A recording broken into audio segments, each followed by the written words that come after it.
Revelações maravilhosas das Escrituras estão a um passo de sua mente. Paulo disse na sua carta aos Romanos: transformai-vos para a renovação da vossa mente.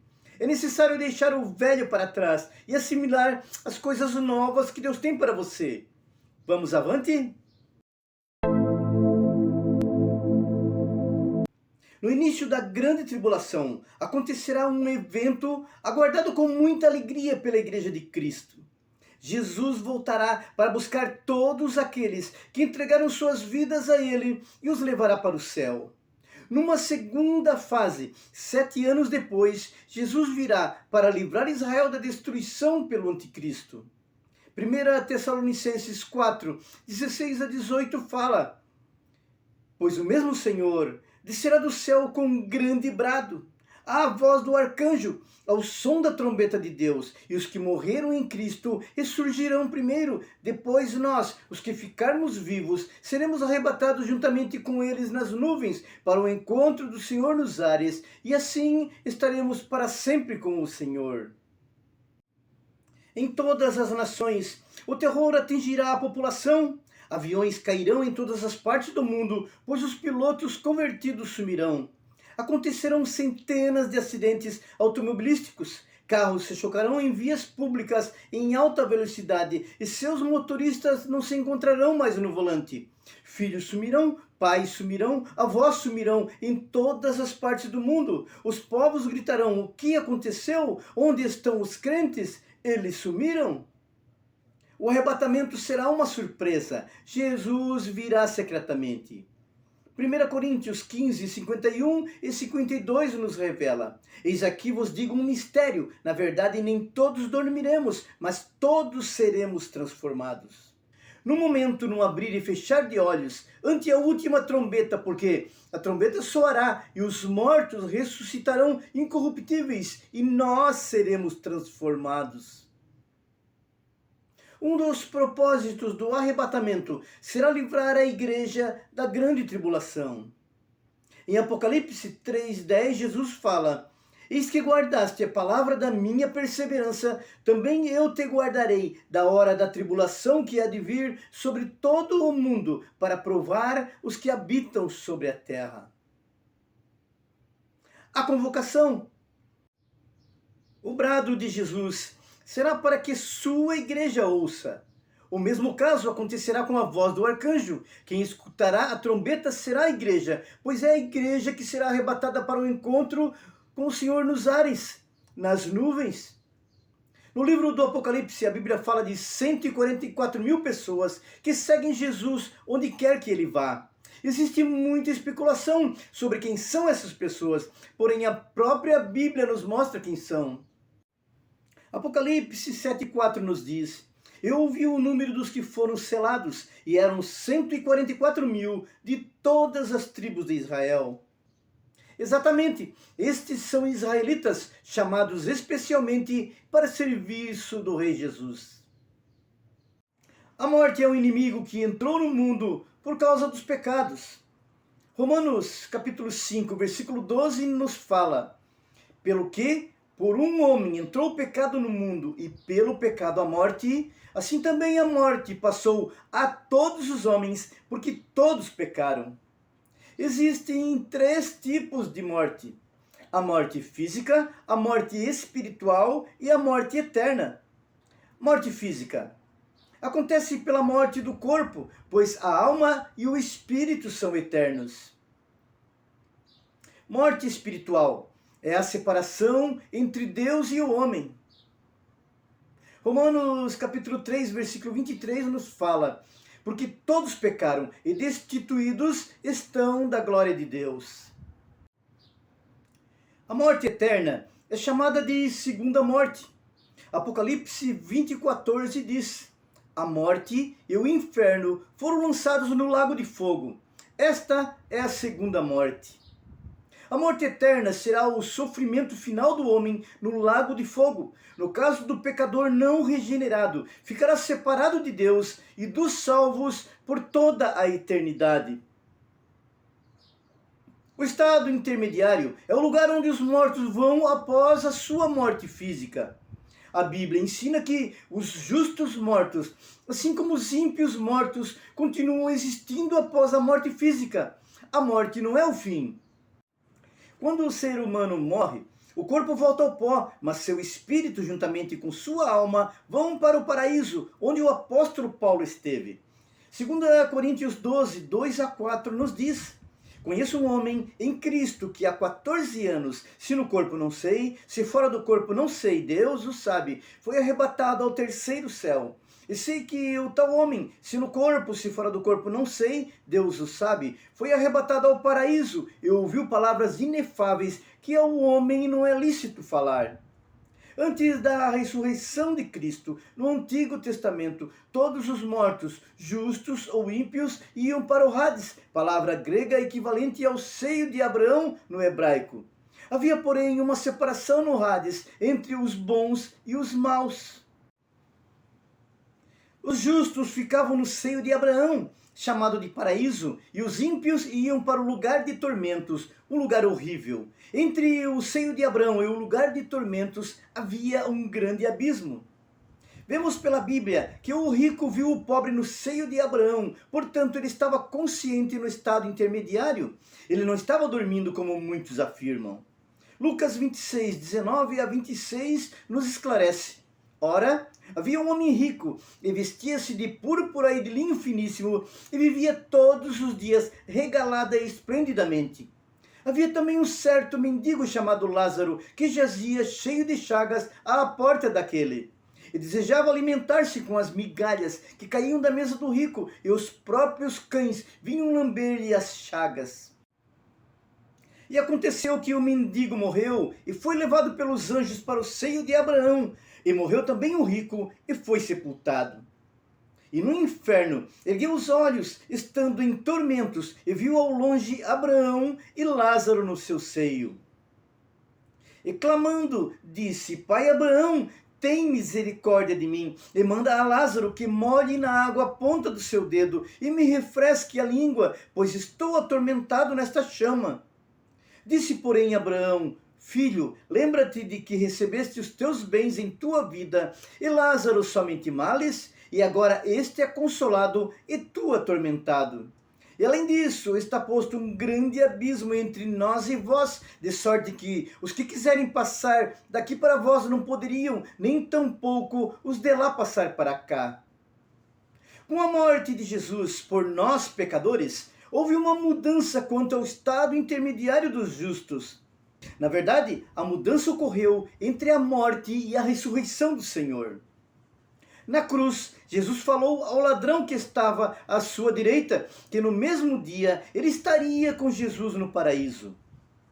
Lucas capítulo 23, verso 43 nos fala: E disse-lhe Jesus: Em verdade te digo que hoje estarás comigo no paraíso. Não falou que teria que esperar no pó da terra, mas sim que estaria com o Senhor. Em Efésios 4, 8 e 9 a Bíblia fala: Por isso diz, subindo ao alto, levou o cativo o cativeiro e deu dons aos homens. Ora, isto ele subiu, que é senão que também desceu antes às partes mais baixas da terra. Sim, Jesus levou consigo para o terceiro céu as almas que estavam cativas no seio de Abraão, o cativeiro, onde ele desceu para resgatá-las nas partes inferiores da terra. Esse seio de Abraão encontrava-se no interior da terra. O lugar de tormentos e o poço do abismo ainda continuam lá, a mais ou menos 6.000 quilômetros abaixo de nós. Ao ressuscitar, Jesus levou consigo os justos do Antigo Testamento que estavam no seio de Abraão. Muitos pensam que os mortos em Cristo estão dormindo no pó da terra ou estão descansando em seus túmulos, aguardando a volta de Jesus. Eclesiastes 12, 7 fala que estão com Deus, e o pó volte à terra como o era, e o espírito volte a Deus que o deu. Estão no paraíso. Lucas 23, 43 nos diz: E disse-lhe Jesus: Em verdade te digo que hoje estarás comigo no paraíso. 2 Coríntios 12, 4 nos fala: foi arrebatado ao paraíso, ouviu palavras inefáveis que ao homem não é lícito falar. Eles estão vivos e conscientes. Mateus 22:32 nos esclarece: eu sou o Deus de Abraão, o Deus de Isaque e o Deus de Jacó. Ora, Deus não é Deus dos mortos, mas dos vivos. Eles estão em descanso. Apocalipse 14:13 fala: eu ouvi uma voz do céu que me dizia: escreve, bem-aventurados os mortos que desde agora morrem no Senhor. Sim, diz o Espírito, para que descansem dos seus trabalhos e as suas obras os seguem. Os mortos sem Cristo estão vivos e conscientes. Lucas 16:23 mostra: e no inferno ergueu os olhos, estando em tormentos, e viu ao longe Abraão e Lázaro no seu seio. Eles estão separados de Deus. Lucas 16:23 diz que estão no inferno em tormentos. Eles estão em prisão. 1 Pedro 3:19 fala: no qual também foi e pregou aos espíritos em prisão. Eles estão debaixo de punição. 2 Pedro capítulo 3, versículo 4 diz: porque se Deus não perdoou aos anjos que pecaram, mas havendo-os lançado no inferno, os entregou às cadeias da escuridão, ficando reservados para o juízo. Muitos já ouviram falar em céu e inferno, mas a maioria não acredita na existência deles. Diversas religiões distorcem as escrituras, tentando amenizar o futuro sombrio para o qual eles estão caminhando. Outra ainda inventou o purgatório, pregando que lá as almas passam por um período de prisão para pagar os pecados e depois saem daquele lugar. Isso é um absurdo perante a Bíblia. Se tão somente eles lessem as Escrituras, descobririam que não passa de uma grande mentira e milhões estão sendo enganados. O céu é onde está o trono de Deus. É o destino final da igreja e a sua habitação final. Filipenses 3:20 diz: a nossa cidadania, porém, está nos céus, de onde esperamos ansiosamente o Salvador, o Senhor Jesus Cristo. Isaías 66, versículo 1, diz assim: assim diz o Senhor, o céu é o meu trono, e a terra o escabelo dos meus pés. Que casa me edificaríeis vós, e qual seria o lugar do meu descanso? O inferno é o lugar onde os ímpios ficam conscientes no sofrimento eterno. Ele situa-se abaixo de nós. Provérbios, capítulo 15, versículo 24 diz: para o entendido, o caminho da vida leva para cima, para que se desvie do inferno embaixo. No Novo Testamento, 3 palavras são traduzidas por inferno: Hades, Geena e Tártaro. O Hades é o lugar de tormentos. Situa-se abaixo da terra. Os ímpios do Antigo Testamento ainda estão lá, e os mortos sem salvação continuam a irem para aquele lugar terrível. Geena, com relação a Geena, veremos mais tarde com detalhes. Tem relação com o castigo eterno, é o inferno final. Tártaro é a prisão dos anjos caídos de Judas 6. São os demônios mais poderosos que lá estão presos, chamado também de Poço do Abismo. Apocalipse 30:1-3 nos diz: eu vi descer do céu um anjo que tinha a chave do abismo e uma grande cadeia na sua mão. Ele prendeu o dragão, a antiga serpente, que é o diabo e Satanás, e amarrou-o por 1000 anos. E lançou-o no abismo, e ali o encerrou e pôs selo sobre ele, para que não mais engane as nações, até que os 1000 anos se acabem, e depois importa que seja solto por um pouco de tempo. Na Bíblia Sagrada existem 3 grupos de ressurretos. As primícias, composta de Jesus e dos que ressuscitaram após a sua morte na cruz. Mateus 27:52 fala sobre eles. E abriram-se os sepulcros, e muitos corpos de santos que dormiam foram ressuscitados.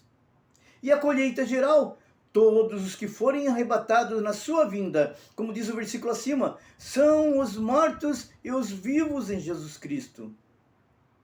1 Tessalonicenses 4,16 mostra: porque o mesmo Senhor descerá do céu com alarido, e com voz de arcanjo, e com a trombeta de Deus, e os que morreram em Cristo ressuscitarão primeiro. Os rabiscos da colheita são os gentios salvos durante a grande tribulação. Ressuscitarão logo antes do milênio. Apocalipse 6,9 nos diz: E havendo aberto o quinto selo, vi debaixo do altar as almas dos que foram mortos por causa da palavra de Deus e por amor do testemunho que deram. Com o arrebatamento, inicia-se o dia de Cristo. É o dia de triunfo da igreja. Nada tem a ver com o dia do Senhor. 1 Coríntios 1,8 nos fala: o qual vos confirmará até ao fim, para serdes irrepreensíveis no dia do nosso Senhor Jesus Cristo. Chegará então o dia do tribunal de Cristo. A igreja é arrebatada para o céu. Agora os salvos devem comparecer perante um tribunal especial, mencionado na Bíblia como o tribunal de Cristo. 2 Coríntios, capítulo 5, versículo 10 diz: Porque todos devemos comparecer ante o tribunal de Cristo, para que cada um receba, segundo o que tiver feito por meio do corpo, ou bem ou mal. É um tribunal para receber galardão ou recompensas.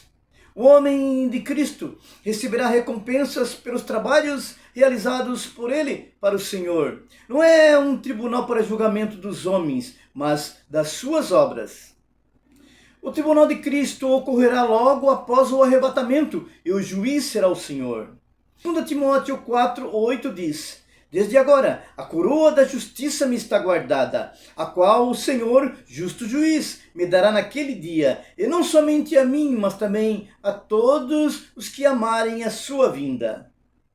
No tribunal de Cristo para galardão, as nossas obras passarão por um fogo provador, no que diz respeito às obras praticadas por cada convertido. Para muitos, o fogo será para aprovar, mas infelizmente para outros será para reprovar. 1 Coríntios capítulo 3, versículos 12 a 14 fala: E se alguém sobre este fundamento formar um edifício de ouro, prata, pedras preciosas, madeira, feno, palha, a obra de cada um se manifestará. Na verdade, o dia a declarará, porque pelo fogo será descoberta, e o fogo provará qual seja a obra de cada um. Se a obra que alguém edificou nesta parte permanecer, esse receberá galardão.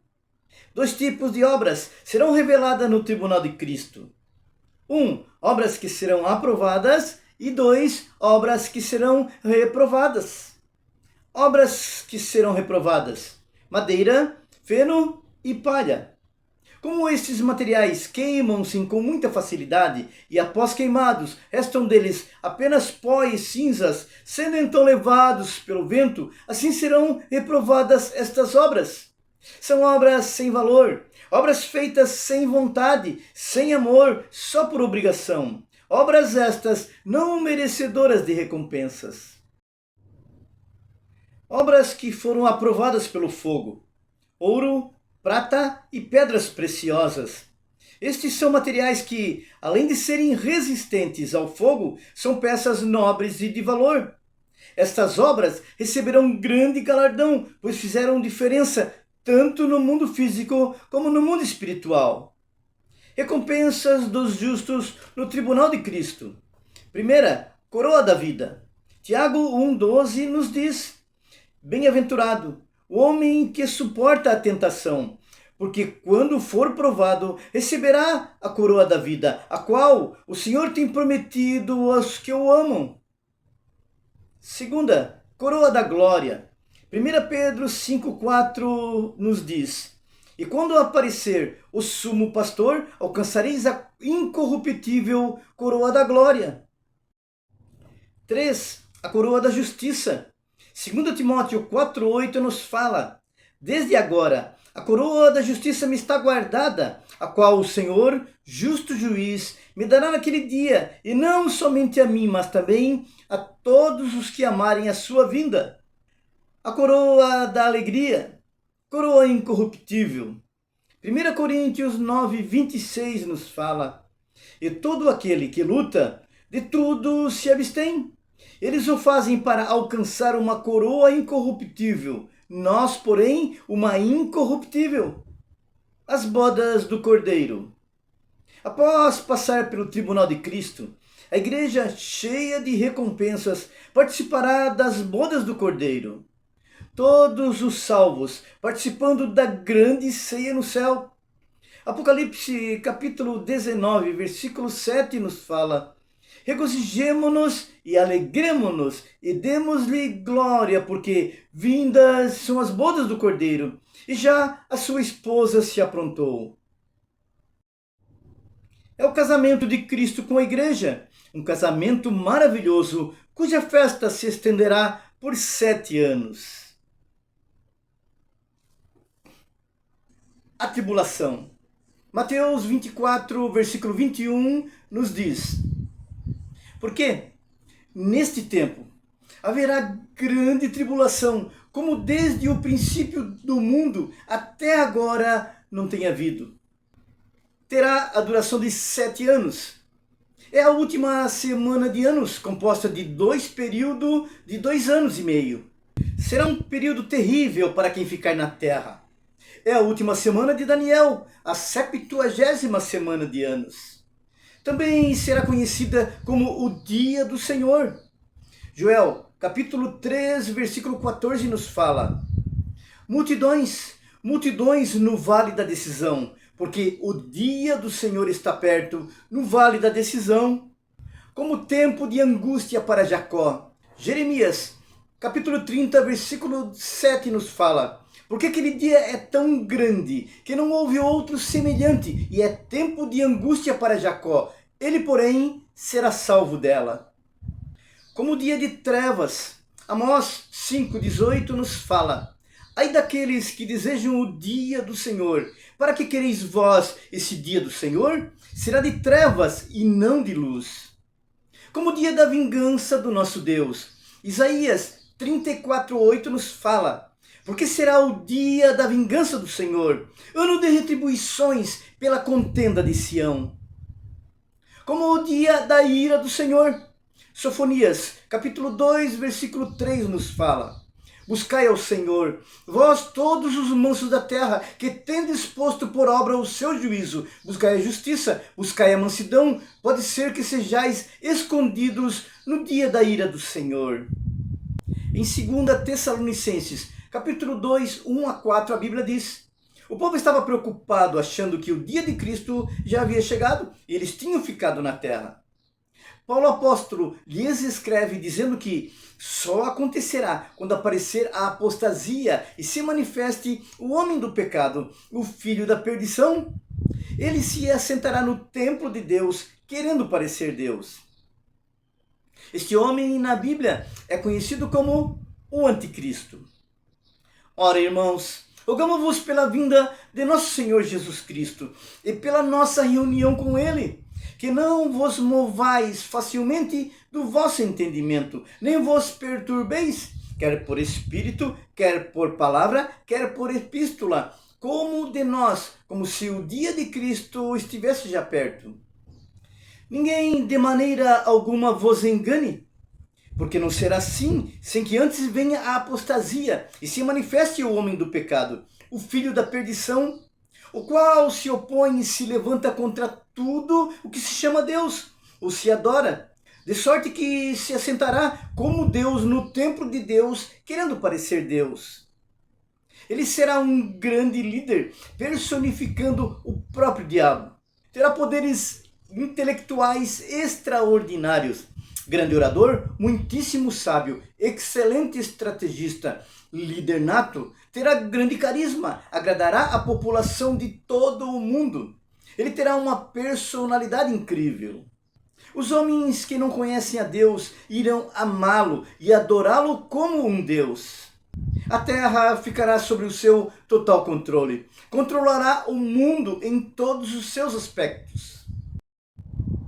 A 7ª semana. Em Daniel, capítulo 9, versículo 27, nós vemos que ele, o anticristo, confirmará uma aliança com muitos por uma semana, mas na metade da semana, 3 anos e meio, fará cessar o sacrifício e a oferta de cereais. Ao subir ao poder, o anticristo fará aliança com todos os povos do mundo e governará com o apoio de uma confederação europeia, os 10 dedos da estátua de Nabucodonosor. Daniel, capítulo 2, 41 e 42 nos fala: E quanto ao que viste dos pés e dos dedos, em parte de barro de oleiro e em parte de ferro, isso será um reino dividido. Contudo, haverá nele alguma coisa de firmeza do ferro, pois viste o ferro misturado com o barro do lodo. E como os dedos dos pés eram em parte de ferro e em parte de barro, assim por uma parte o reino será forte e por outra será frágil. Quanto ao anticristo, ele acabará com a fome, com as guerras e com o dinheiro.